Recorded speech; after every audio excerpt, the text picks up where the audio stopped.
Ahora, nuestra alma es diferente. A nuestra alma no se le puede dar cualquier tipo de comida, porque el alma también se enferma. Y a veces hay gente en la iglesia que no levantan cabeza, ¿me explico? Gente que siempre están decaídos, están tristes, oras por ellos, escuchan los mensajes, pero que no terminan como de arrancar, yo digo, ¿no? Y es que a veces no se dan cuenta ni ellos que tienen el alma enferma. Y a veces dice, ¿por qué me viene a mí de repente esa tristeza cuando yo estaba bien la semana pasada? ¿O por qué me pasa a mí esta cosa o aquella otra? Y es que uno tiene que ir al manual, a la escritura, y pedirle al Señor olfato y discernimiento espiritual. Y el Señor te va a mostrar probablemente qué es lo que está pasando en tu vida, que a lo mejor llevas años con esa enfermedad espiritual, esa enfermedad del alma, y tú ni siquiera te has dado cuenta. ¿Saben que un día el Señor Jesucristo entró a predicar a una sinagoga? Las sinagogas no son como así, como tenemos el culto nosotros, donde están todos juntos, ¿no? Las mujeres, los hombres, los niños, las niñas. No, las sinagogas nunca han sido así, ni en el pasado ni ahora. Las sinagogas son para la reunión principal para los hombres, solamente los varones. Y los niños que han hecho bar mitzvah, que han hecho una ceremonia que pasan de niño a hombre, a partir de los 12 años y están con sus papás. Y las mamás y las niñas, ¿dónde están? Aparte, o en el balcón arriba, detrás de una pared, detrás de unas cortinas. Hoy en el culto lo pueden ver, pero no pueden estar juntos, hombres y mujeres. Aunque fueran marido y mujer, no pueden estar juntos. Ellas pueden ver al que predica, ellas pueden ver hacia afuera, pero los que están hacia afuera no las pueden ver a ellas. Porque están como detrás de unas cortinas, ¿verdad? Detrás de unas celosías y no las pueden ver. Pero dice la Biblia que un día el Señor Jesucristo llegó a una sinagoga y dice que en medio del mensaje se para, lo interrumpe porque dice que vio a una mujer encorvada desde hacía 18 años. Repito, de adentro hacia afuera se podía ver, pero del púlpito, de la plataforma, allá nadie podía ver a las mujeres. Pero él la vio. Porque lo que el hombre no ve, Dios lo sabe y lo conoce perfectamente.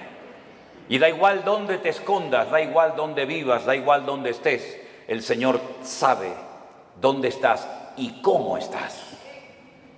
Hizo algo que rompió todas las estructuras religiosas de cualquier sinagoga del mundo. Le dice a la mujer, ven, y la pone delante de todos los hombres. Y seguramente habrán dicho, ¿qué está haciendo este hombre? Esto es un pecado, esto es una falta de respeto, esto es una falta de reverencia. ¿Qué está haciendo este hombre? Poner en medio de nosotros a una mujer. Y dice la Biblia que esta mujer no se podía enderezar. Estaba totalmente curvada su columna vertebral.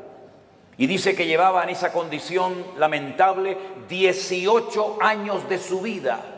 No se perdió un culto, no se perdió una reunión en 18 años, pero siempre estaba igual o peor. Y esa historia solamente está en el Evangelio de Lucas. Marcos no habló de ella, ni Mateo, ni Juan, pero Lucas sí. Y Lucas dice la Biblia que era médico.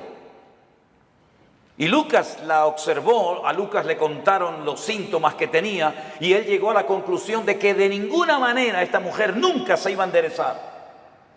Ahora, el problema aparentemente era un problema físico, pero sin embargo la Escritura dice que tenía espíritu de enfermedad y por eso no se podía enderezar.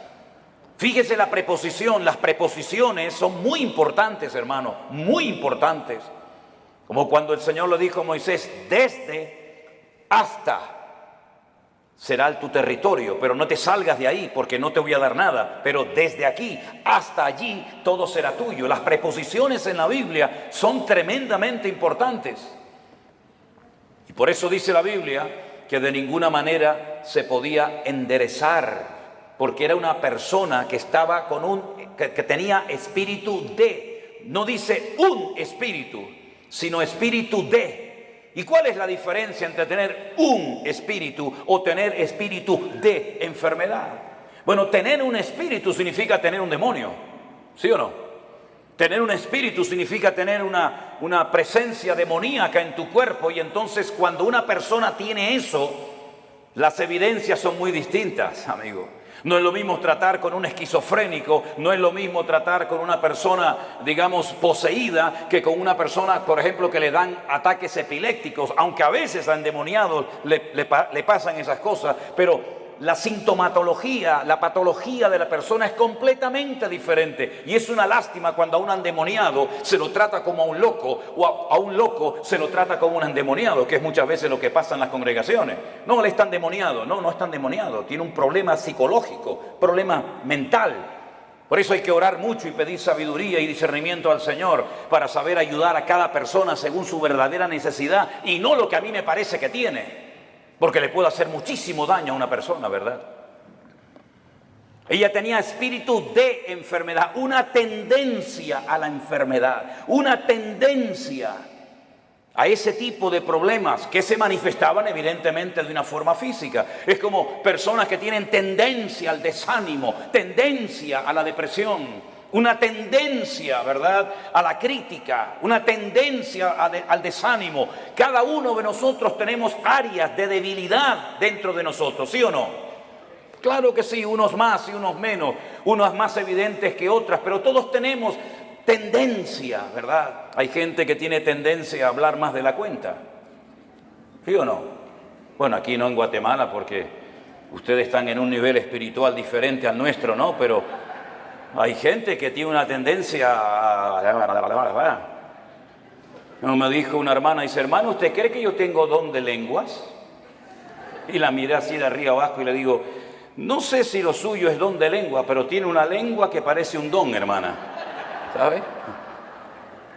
Así que esta mujer tenía espíritu de enfermedad. Jesús, cuando oró por ella, no se manifestó como el endemoniado gadareno, revolcándose, pateando, con espumarajos, con actos de violencia, sino que ella no se movió, no le pasó nada, no hizo nada dramático, no hizo un show, no hizo un espectáculo, sino que el Señor dice que puso las manos sobre ella, cosa que nunca hizo con ningún endemoniado, y le dijo, mujer, eres libre de tu enfermedad. Y entonces dice que ella inmediatamente se endereza. Y claro, el principal de la sinagoga, ante semejante milagro, tenía que haber dicho, gloria a Dios, qué bendición que a esta hermana, que la hemos tenido 18 años en la congregación, por fin puede enderezar su vida y hacer una vida normal. ¿No hubiera sido lo más lógico esa reacción? Pues no fue esa la reacción. No le gustó nada, no le gustó nada lo que estaba sucediendo allí. Y entonces se levanta y dice, 6 días hay en que se debe trabajar. En estos vengan, pero no en día de reposo. Vamos a ver, para entender esta palabra, hay que saber que durante la semana la sinagoga está cerrada prácticamente. El culto principal, para que me entiendan, es en el 7º día, en el día de Shabbat, el único día de la semana que según la Biblia tiene un nombre. Los nombres de la semana en la Biblia no son lunes, que es el culto a la luna, el martes al Marte, el miércoles a Mercurio, el jueves a Júpiter, el viernes a Venus, el sábado a Saturno y el Sunday o domingo al Sol. En la Biblia los nombres de la semana no tienen nombres, tienen números: día primero, día segundo, día tercero, día cuarto, día quinto, día sexto, Shabbat. El único día que tiene nombre es el 7º, porque el domingo es el primer día de la semana. Luego, cuando la gente va a la sinagoga es en el día de reposo, y él lo que está diciendo, venid durante la semana, pero no en día de reposo. Entonces, si en día de reposo no me dejas venir y durante la semana está cerrada, ¿qué es lo que está diciendo este hombre? No me vengan a molestar ni a cambiar mis estructuras religiosas en la iglesia o en la sinagoga, porque no lo voy a permitir. Ante semejante explicación, el Señor Jesucristo se levanta y le dice en el culto, en la reunión, hipócrita. Oye, qué culto tan interesante fue ese, ¿eh? Una mujer que sale detrás de una cortina, que se endereza, el otro que no sé qué, el otro que... Fue un culto muy interesante ese día, ¿eh? Cómo me hubiera gustado estar a mí allí, ¿no? Cuando el Señor se le queda mirando a este y le dice hipócrita, yo le hubiera dicho, dale, Señor, dale más. Hipócrita. No se levantan ustedes en día de reposo, que según ustedes no se puede hacer esto, ni esto, ni esto, ni aquello, ni aquí, ni para allá, y desatan su buey del pesebre y lo llevan a beber, y luego lo traen otra vez. Y a esta hija de Abraham, que Satanás la tenía atada, la tenía ahí oprimida, no se le debía de desatar en el día de reposo. No dijo liberar, dijo desatar, que es diferente. ¿Cómo es posible que hayas tenido en tu congregación 18 años a una mujer en esta condición y no has movido ni un dedo? Y vengo yo y hace un milagro el Señor a través de su vida y su ministerio, y te enfadas y te enojas por lo que ha sucedido. ¿Saben que hay personas que no quieren que Dios les sorprenda? Hay gente que no quiere cambiar, hay gente que está cómoda, hay gente que está muy cómoda, muy apoltronada con su rutina religiosa, pero el Señor ha venido para romper estructura. El Señor ha venido a su casa a hacer lo que quiere, porque al fin y al cabo la iglesia no es suya ni mía. La iglesia es la casa de Dios y Él es la cabeza, yo soy el cuerpo. ¿Te vas a dejar sorprender por el Señor o ya lo sabes todo? Esto no se puede hacer, esto sí se puede hacer, ahora de pie, ahora sentado. Pero ¿quién eres tú, el dueño de la iglesia? ¿Qué te has creído que eres tú en la iglesia? El que abres y cierras la bendición de Dios. El dueño de la iglesia no es el pastor, no es los ancianos, no son los diáconos, no es la mesa directiva. El dueño de la iglesia es Cristo, y si no es Cristo tienes un grave problema, porque te has convertido en propietario de algo que no te corresponde. En vez de un administrador, en un siervo, que para lo que está es para servir y no para servirse de, como muchos hoy en día, que en vez de servir a la gente lo que hacen es que se sirven de la gente, y todos giran en torno a ellos y se enfadan cuando no le dice a la gente: sí, pastor, sí, mi hermano, sí, el ungido, como si los demás no fueran ungidos igual que el pastor. ¿O usted no es ungido? ¿Usted no tiene el mismo espíritu que tengo yo en esta tarde? ¿Usted no lee la misma Biblia que yo? ¿Usted no va al mismo cielo que yo? Entonces, ¿por qué hacemos esas diferencias? No toque al ungido, no moleste al ungido. El ungido, ¿y usted qué es? Si usted no tiene la unción que yo tengo, entonces usted tiene un grave problema. Si el Espíritu Santo que mora en mi vida no mora en la suya, entonces usted no es cristiano, porque hay un solo Espíritu, hay un solo cuerpo, hay un solo bautismo, hay un solo Dios y hay un solo cielo para todos y cada uno de nosotros. Y eso es lo que dice la palabra del Señor, mi querido hermano. Y no hay esas diferencias. Una cosa es el respeto y otra cosa es el servilismo. Hay gente que en vez de ser siervos son como esclavos del hombre, esclavos de la doctrina, esclavos de la denominación, esclavos del ministerio. No, usted no tiene que ser esclavo de nadie, usted tiene que ser siervo de Jesucristo.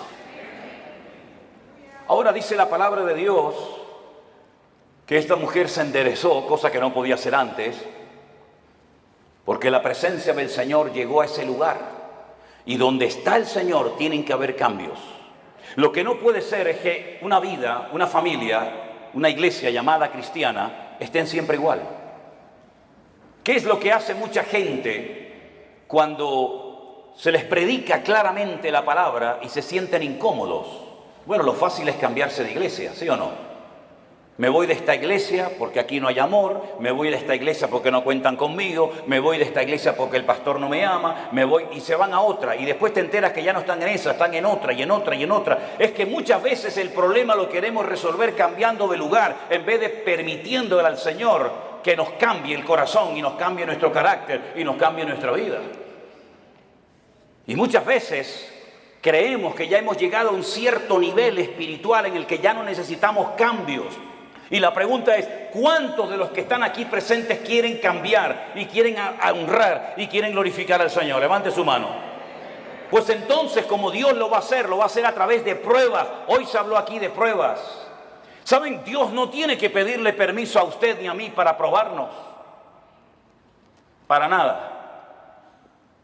Y las pruebas por las que pasaremos a lo largo de nuestra vida, que pasaremos sí o sí, son proporcionales a nuestro nivel de fe y de madurez. Lo cual quiere decir que Dios nunca jamás va a mandar una prueba a usted por equivocación, por error. Ay, esta prueba era para Juan y se la estoy mandando a Antonio. Esta prueba era para la hermana María y me equivoqué y se la mandé a la hermana Juana. No, para nada. Las pruebas están preparadas desde la eternidad para cada uno de nosotros. Y Él nunca nos va a mandar algo que no vamos a poder soportar y llevar. Y en el caso de que nos mandara algo, que humanamente hablando decimos yo no aguanto, yo no puedo con esto. No te preocupes, que el Señor te va a capacitar y te va a ayudar para que tú pases por la prueba con gozo y con la bendición de Dios. Yo siempre he dicho que si las pruebas que el Señor le mandó a Abraham se las hubiera pedido o se las hubiera mandado a David, no las hubiera podido soportar. Porque como dije esta mañana, David ganó muchas batallas fuera del hogar, pero dentro perdió muchas. Sin embargo, cuando el Señor le pide a Abraham que sacrifique a su hijo, él no le dijo al Señor, ¿y por qué? Yo tengo dos, si quieres te sacrifico al primero, a Ismael. No, quiero que sacrifiques a tu único hijo, al que amas. Y le dice a Isaac. Abraham en aquel momento vivía en el sur de Israel, en una ciudad llamada Beersheba. La palabra Beer en hebreo es pozo, Sheba es 7. Beersheba, la ciudad de los 7 pozos. Él vivía en el sur de Israel. Beersheba en la actualidad es la capital del Negev, del desierto del Negev, del sur de Israel. Y el Señor le habla y le dice, ve al monte Moriah a sacrificarme a tu hijo. El monte Moriah está en Jerusalén. Es el monte donde tiempo más tarde se construiría el templo de Salomón. Él viajó, dice la Biblia, 3 días desde el sur de Israel hasta el monte Moriah.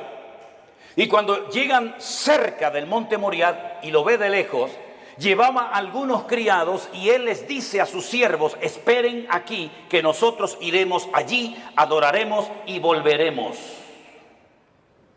Fíjese qué interesante la palabra de Abraham. Iremos, adoraremos y volveremos. ¿Cómo que volveremos si Dios te ha dicho que van 2 y vuelve 1?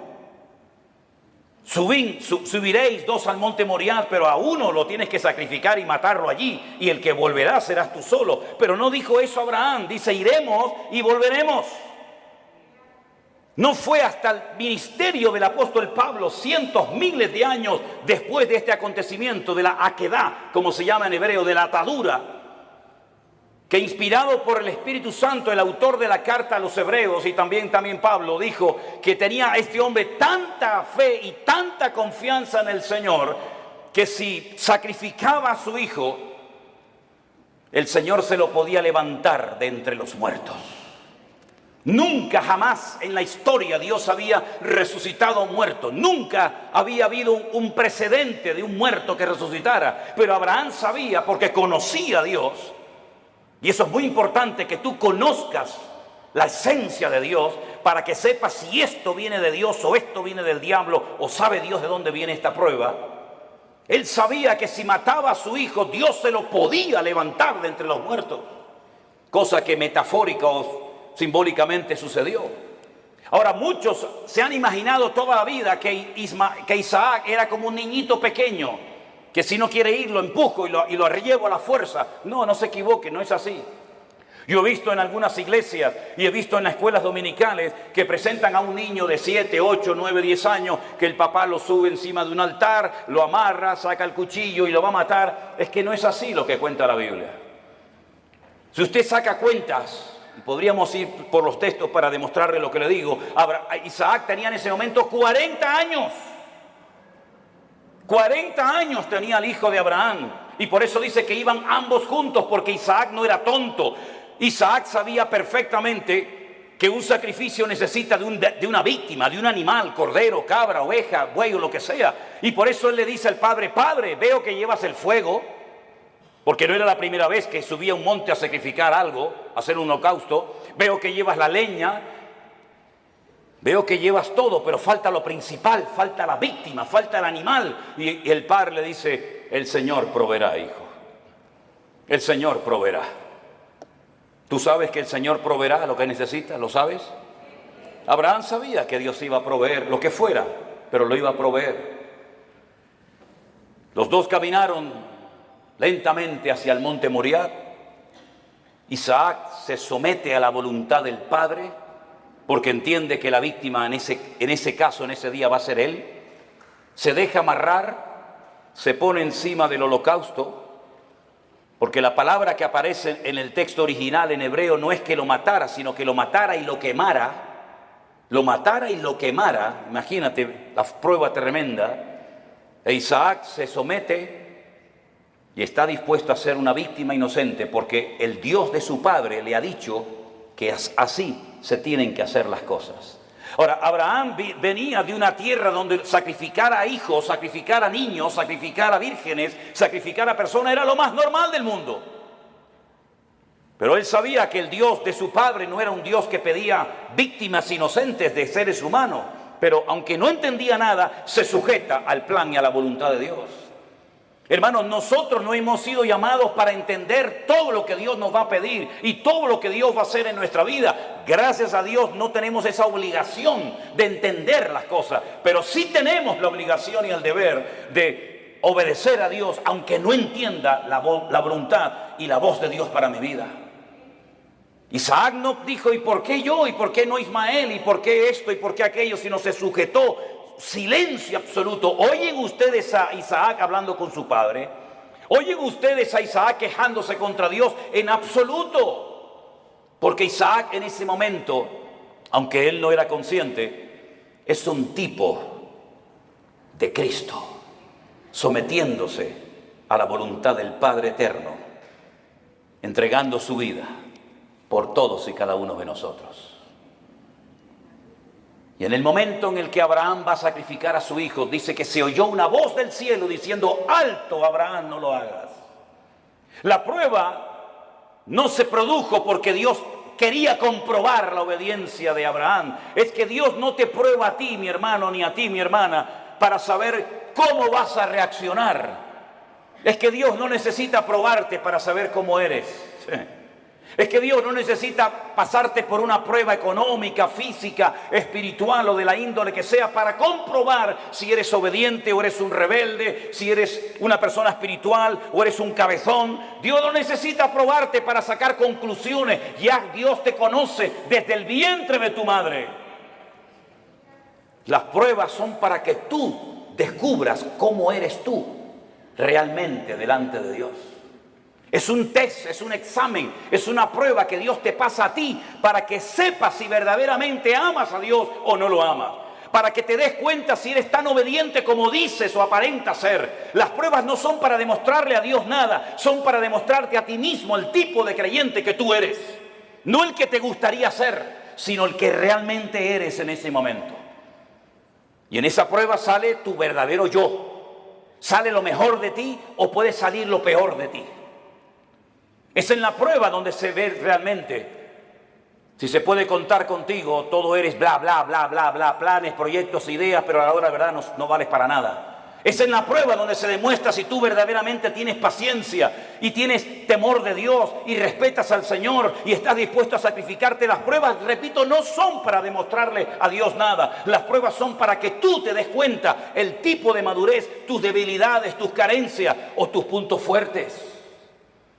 Y es interesante notar que no fue necesario que Abraham sacrificara a Isaac, porque quedó bien claro para todo el mundo allí presente y para las futuras generaciones que Abraham era un hombre que amaba a Dios.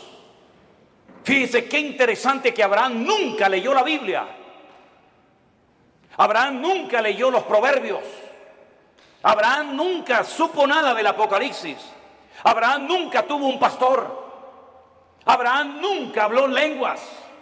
Abraham nunca, jamás asistió a ninguna congregación. Pero entonces, ¿cómo tenía tanto conocimiento de Dios sin pastor, sin iglesia, sin escuela bíblica, sin iglesia virtual, sin nada? ¿Cómo llegó a conocer tanto ese hombre a Dios? Porque Abraham se terminó dando a conocer como el amigo de Dios. ¿Y por qué fue amigo de Dios? Porque Jesús tiempo más tarde dijo, ¿queréis ser mis amigos? Pues haced todo lo que yo os mando. Esos son los amigos verdaderos de Dios. Aquellos hombres y mujeres que aunque no entienden lo que está pasando, ni cuánto va a durar la prueba, son capaces de someterse a la voluntad de Dios sin entenderlo todo, pero que conocen a Dios por la comunión y por la relación que tienen con Él. ¿Cuántos dicen amén?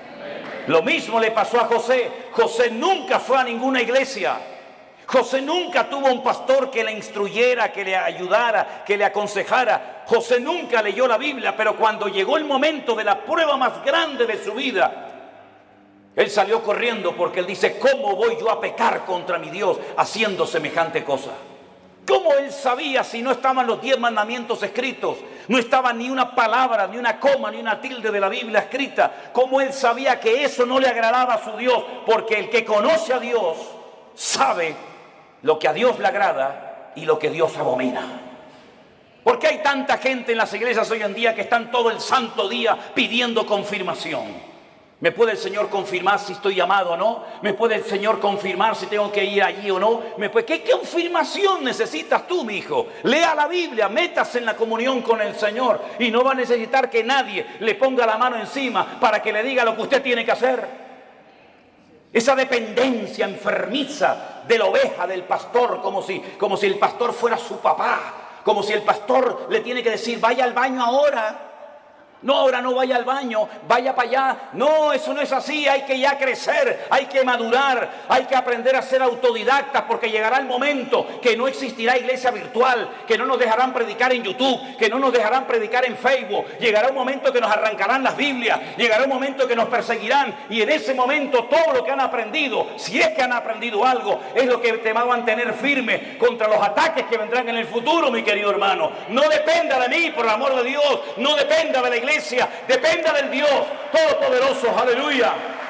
Y si no lo aprende, dudo que aguantes la prueba, porque la prueba solamente la aguantan los que aman a Dios.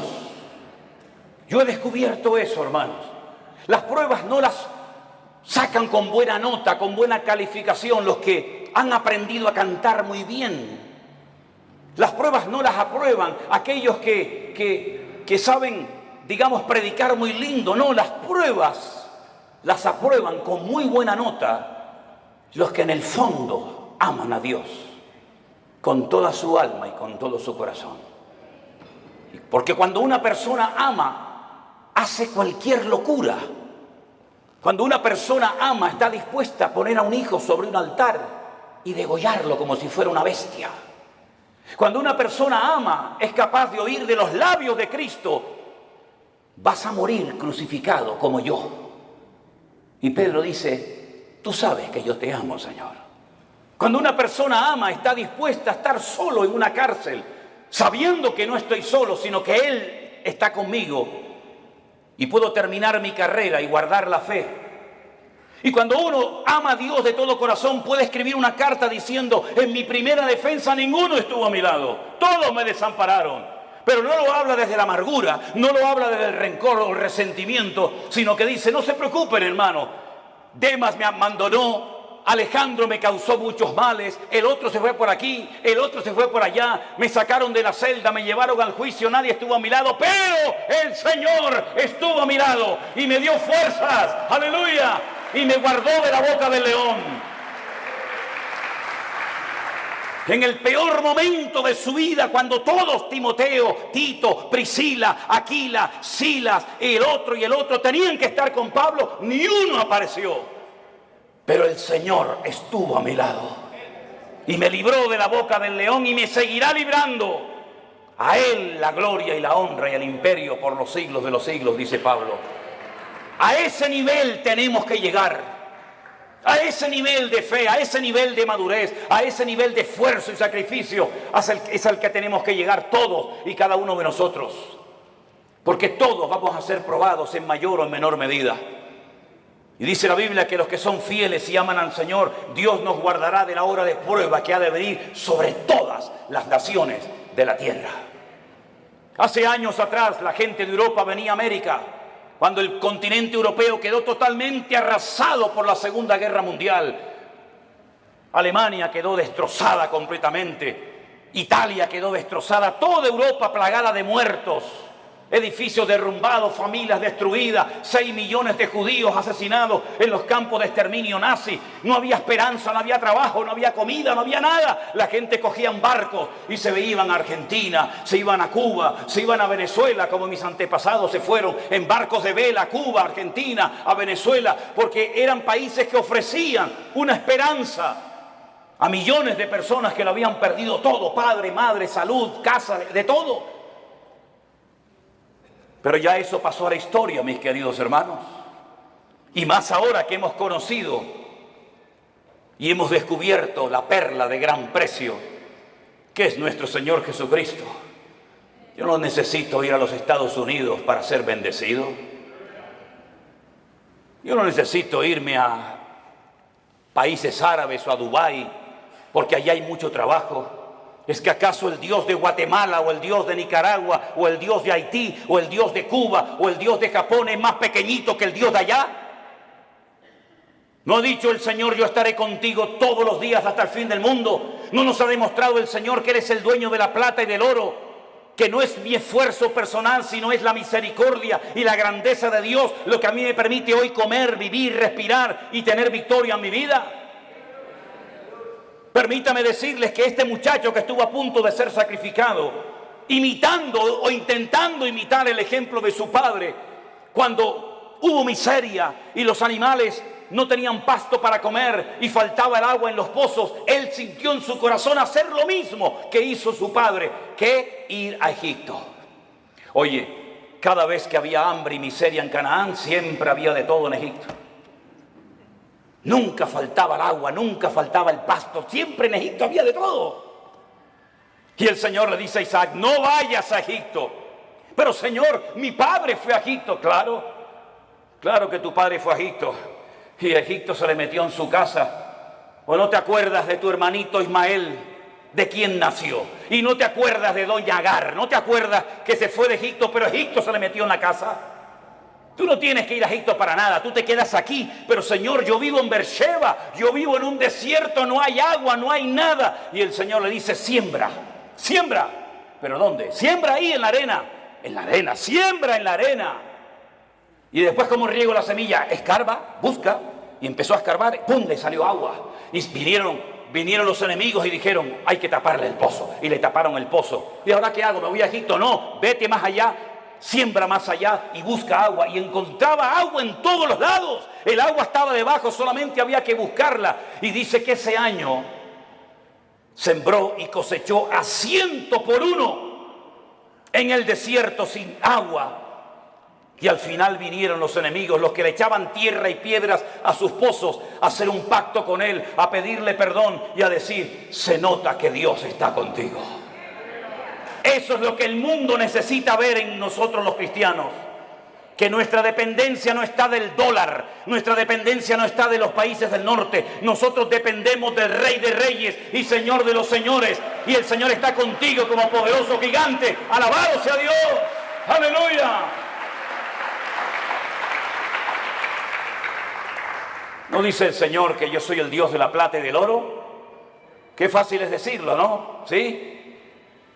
Nosotros hemos vivido por fe 40 años de nuestra vida y hemos enseñado a nuestras hijas a vivir por fe. Y hemos vivido desde el minuto 1 que nos casamos y desde el minuto 1 que salí de la escuela bíblica he vivido por fe. No he dependido de nada ni de nadie, sino solamente del Señor. Ha habido momentos de abundancia, ha habido momentos de escasez, pero el Señor nunca nos ha fallado, jamás, jamás. Hemos dormido en grandes hoteles, hemos dormido en carreteras, hemos dormido en selvas, hemos dormido en gasolineras, hemos dormido en la calle, hemos dormido en casas abandonadas, hemos dormido en montones de lugares, pero no da igual, porque lo importante no es lo que uno tiene, lo importante es lo que uno es en Cristo Jesús. Y ese nivel de fe es la que necesitamos hoy en día, los cristianos del siglo XXI. Yo decía esta mañana, y se lo recuerdo, que a veces el mundo se ha metido de tal manera en nuestras vidas que parece que si no tenemos el último zapato, la última camisa, el último teléfono, la última computadora, como que nos entra la depresión.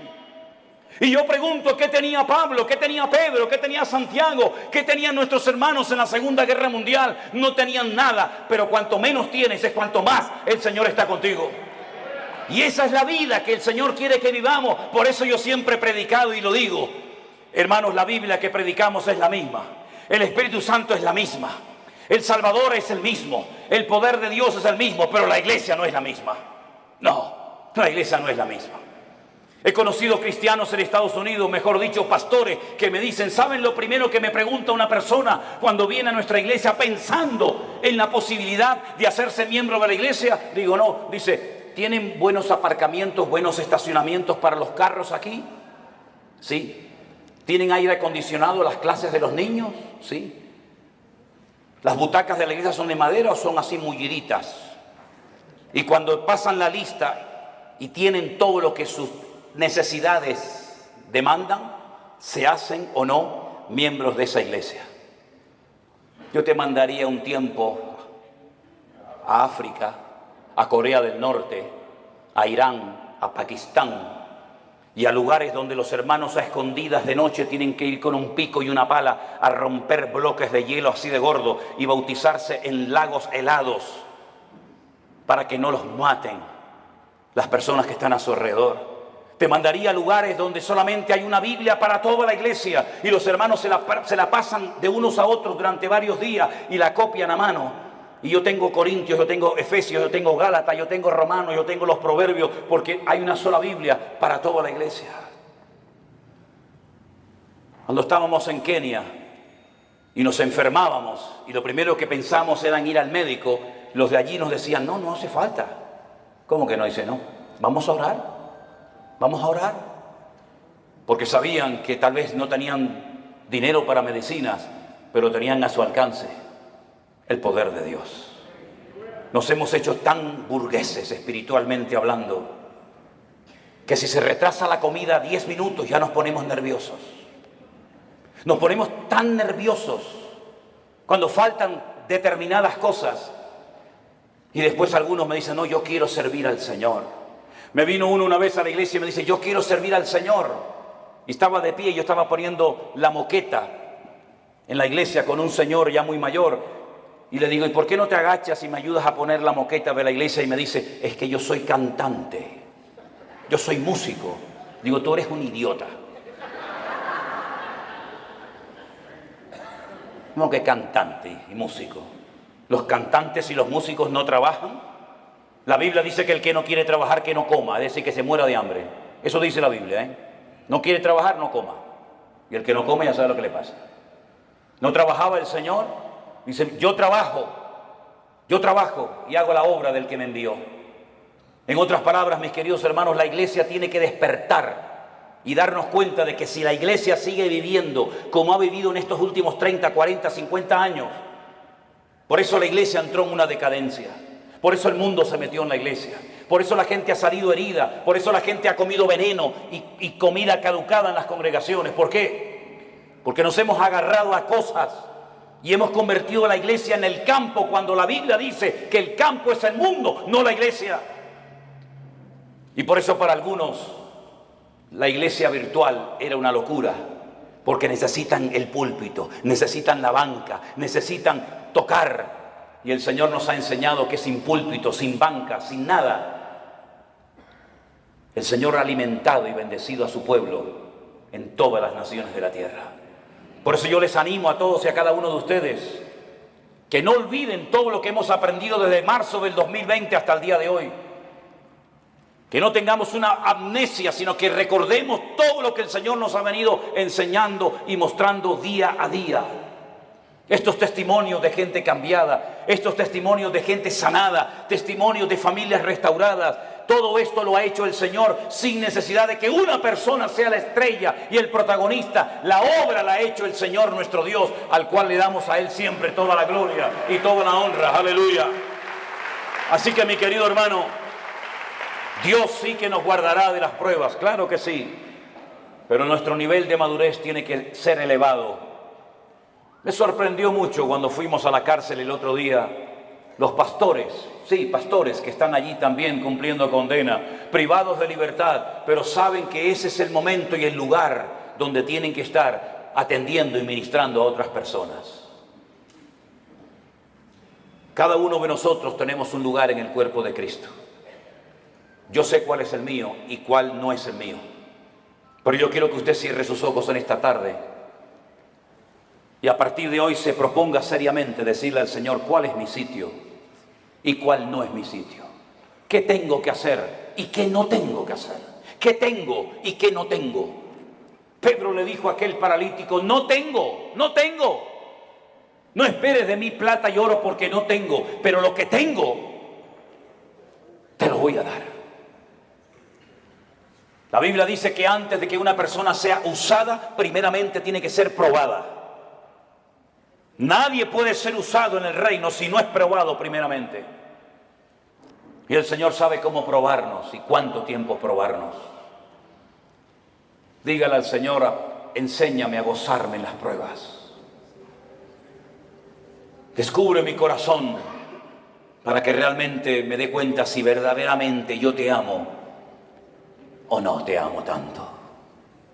Hemos visto que el Señor nos ha bendecido, nos ha prosperado, nos ha usado, pero todavía queda mucho camino por recorrer, hermanos, muchas almas, muchos países que visitar, muchos lugares donde ir.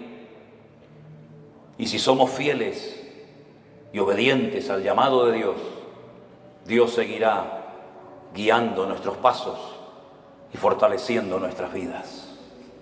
Señor, te damos gracias en esta tarde por este día de victoria, de bendición que hemos pasado juntos, Señor.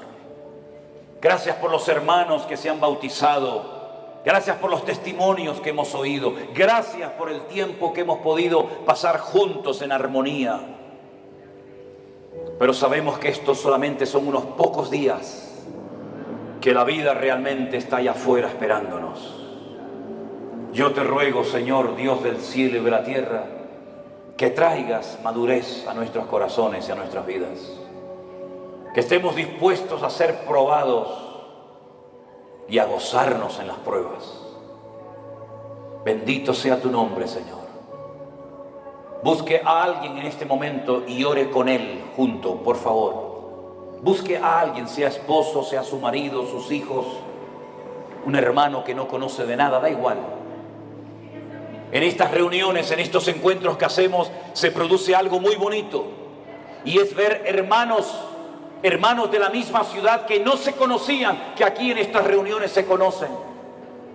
Hermanos que no se conocían de nada antes, ahora se hacen amigos y se dan abrazos. En estos lugares le hemos demostrado al mundo que somos capaces de juntarnos con hermanos pentecostales, con hermanos bautistas, con hermanos metodistas, con hermanos de cualquier denominación. Y somos capaces de juntarnos juntos y alabar a Dios y honrar a Dios sin levantar en alto una bandera, sin levantar en alto el nombre de un hombre o de una denominación.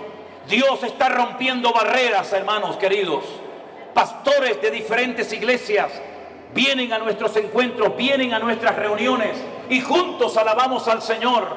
Y eso es algo milagroso que nunca se había dado, o por lo menos hace mucho tiempo. Aquí nos juntamos hermanos de diferentes nacionalidades, ricos, pobres, blancos, negros, hermanos que tienen una tendencia denominacional, hermanos que tienen otra creencia denominacional, hermanos que levantan las manos, hermanos que no levantan las manos, hermanos que hablan en lenguas, hermanos que no hablan en lengua. Eso es lo de menos. Lo que nos une no es eso, lo que nos une es el amor de Dios.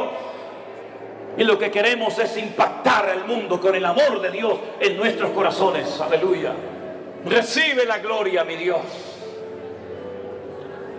Y así orando los unos por los otros, te damos gracias por tu fidelidad. Gracias por tu palabra, Dios mío. Aleluya. Gracias, Señor, por el milagro de la iglesia. Gracias, Señor, por los hermanos que vienen haciendo grandes esfuerzos para venir a comer palabra viva.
We could have had it all, rolling it in the deep. You had my heart inside in your hand and you played it to the beat. Even if I have nothing, oh, haters hate cause I've got it all. Lovers love even when I fall. Haters hate cause I stand tall. Love me, hate me, support or berate me, I don't care, it's all the same. Cause I've climbed so many peaks, it's all become a game. Even if I have nothing at all, haters hate cause I got it all. Lovers love even when I fall. Haters hate cause I stand tall. Love me, hate me, support or berate me, I don't care, it's all the same. Cause I've climbed so many peaks, it's all become a game. Blah, blah, blah. This beat can be polite if need be, but now I'm unleashing my artillery. It says no, I've been holding back, you see. Sacrifice myself, let others be free. Haters gonna hate, it's your new title. Before me you bow, don't try to rival. Don't compare yourself, I've long surpassed you for years, for seasons, for weeks. It's true, oh no, cutting karma cycle. Your world's mode is no longer viable. Two-faced, you like ice to my face. Behind my back, you're a disgrace. Your thoughts pitiful and frightening. Tasted success, now you're enlightening. Think you're a god after dessert. Sorry, I'm not that naive or hurt. I know what's fake and what's real. Could have had it all, rolling it in the deep. You had my heart inside in your hand and you played it to the beat. We could have had it all, rolling it in the deep. You had my heart inside in your hand and you played it to the beat. My name is not she, action show my drive. But for no problem can't survive. On the first place trophy I left my mark. I got the work, I got the money, I got the respect, I got reborn. Breathing air, feeling gravity's pull. Nothing matters but moving forward, that's my rule. Proving myself again and again. This victory is truly mine to attain. Where will I live? In your eyes. Watch closely as another storm will rise. I won't accept anyone's disdain. No way, okay, nothing can explain how hard I've worked for this success. No way, okay, every drop of sweat is for progress. Persistent, you get a mix of struggle and regret. Shining like within me, another night on big success leads the way.